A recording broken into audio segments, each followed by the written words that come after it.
팀 켈러의 인생 질문.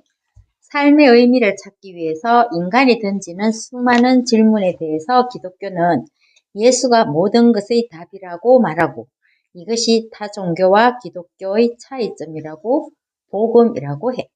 타 종교와 철학은 인간이 스스로 무엇인가를 해야만 신을 만날 수 있다고 말하지만, 기독교는 하나님이 인간을 위해서 이 땅에 오셨고 십자가에 죽으셨다는 것이 핵심이라는 것이지. 저자가 소개한 성경 공부 이야기가 있네. 예수께서 이르시되 나를 따라오라 내가 너희로 사람을 낚는 어부가 되게 하리라 하신 성경 구절을 30분 동안 살피기를 요청했다는데, 이 구절에서 보거나 배운 바를 최소 30가지 이상 기록해 보라는 것이야. 시간을 들여서 바른 자세로 마음을 열고 말씀을 신뢰하면 하나님께서는 성경 본문을 통해서 말씀하신다 하네. 예수님을 만나 인생의 답을 얻은 성경 속의 인물들을 분석한 책이야. 나사렛에서 무슨 선한 것이 날 수 있겠냐고 한 나다니엘.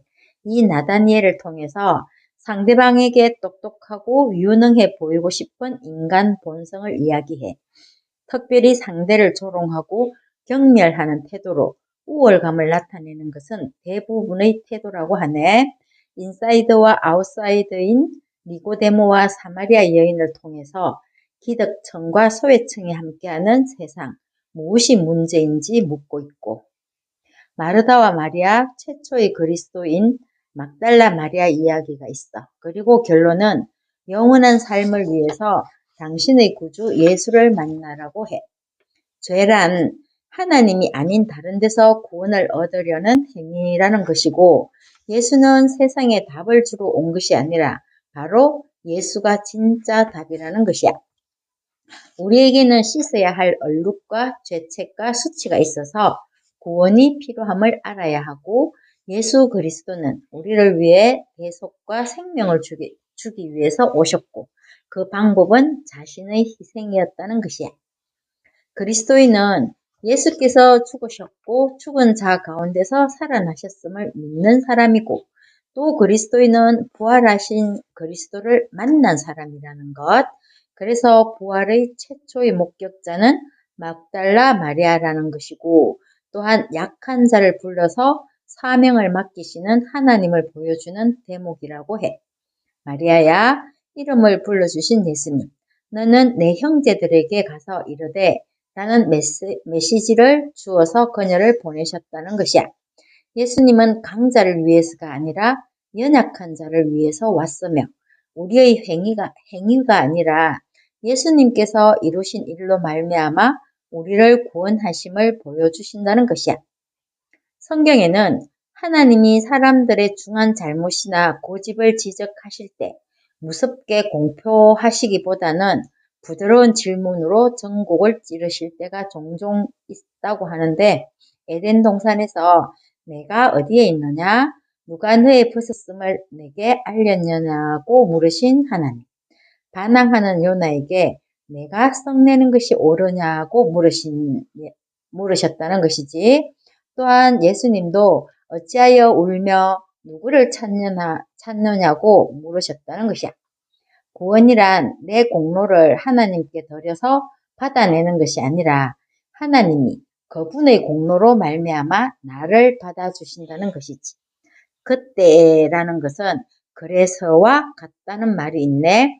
예수님께서 세례를 받으시고 시험을 받으심이 연결되어서 있음을 나타내는 것이라고 해. 큰 복과 큰 성공 뒤에 시련과 유혹이 찾아온다는 것이지. 최고의 재능과 성실함과 기술을 갖춘 사람도 삶의 질곡을 피할 수 없다는 것이야. 하나님을 지극히 사랑하는 이들에게 흔히 있는 일이라는 것이지. 그래서 욥의 친구들이 틀렸다는 것이야. 대다수 사람은 당장 문제가 없으면 이를 은근히 자신의 공으로 돌리는 경향이 있다는 것이야. 운이나 은혜가 아니라 자신이 착하고 똑똑하게 살기 때문이라고 말하는데, 결론은 까불지 말라는 것이지. 악에 맞서기 위한 3가지 물음이 있다고 해. 적은 누구인지, 전선은 어디인지, 이 싸움에서 최상의 방어는 무엇인지 하는 것이야. 적은 악이라고 하네. 자연과 초자연, 우리의 안과 밖, 개인과 사회 제도에도 공존하는 것이고, 그리고 사탄을 말하는데 타락한 천사들이지, 악은 우리 안에 깊이 박혀 있다는 것이야. 그리고 전서는 내가 하나님의 아들이거든 이라고 말하는 사탄에서 본다면 하나님이 동산나무의 실과를 먹지 말라고 했니? 묻던 사탄을 생각한다면 우리의 믿음의 자리라고 해야 하나? 사탄은 예수님이 정말 하나님의 아들이심을 믿지 못하게 한다는 것이야.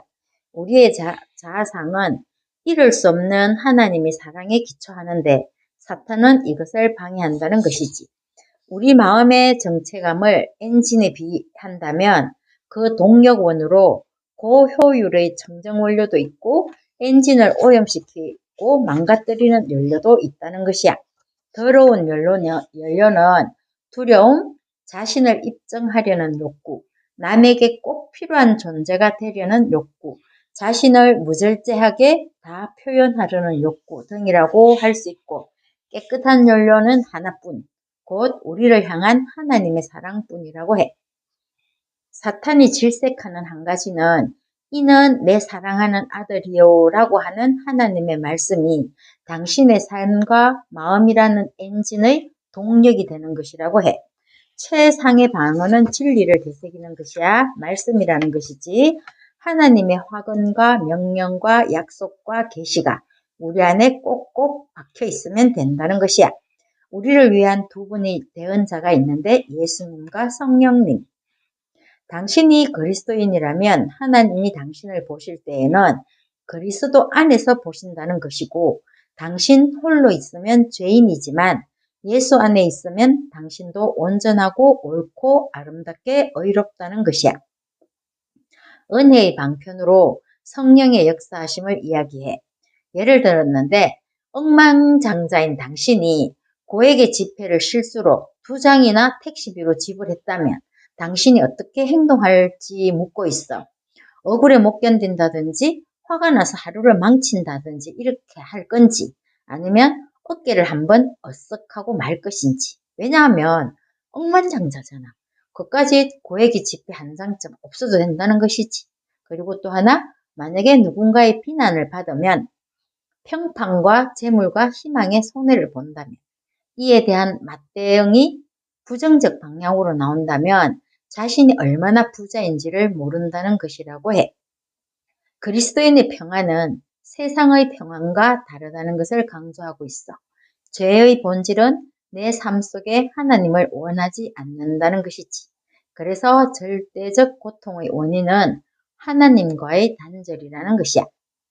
모든 것이 협력하여서 선을 이루신다는 말은 악한 일도 작은 일도 그분의 계획 안에 들어있다는 뜻이고 하나님의 계획을 다 알 수는 없지만 결국 당신이 평안하게 쉴 수 있다는 뜻이라 하네. 당신이 어떤 사람이었고 어떻게 살았는지 중요하지 않다고 해. 험이 많고 어리석어도 상관없다는 것이지. 성경에 말한 대로 당신은 성천하신 그리스도와 소통하며 교제하는지 아버지의 오른편에 당신을 위해서 만물을 주관하시는 구주가 계시는 사실을 아는 데서 오는 평화가 있는지 묻고 있어.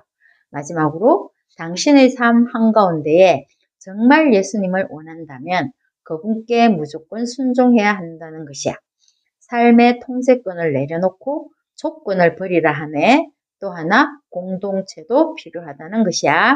어쨌거나 예수는 우리 인생 모든 질문의 답이라는 것이고 예수 안에서 우리는 억만장자로 살아야 할 사람이라는 것이야. 사탄과의 전쟁에서도 승리할 수 있으며 지속적인 평안도 가능하다는 것. 모두의 평안을 빌며 여기까지야. 안녕.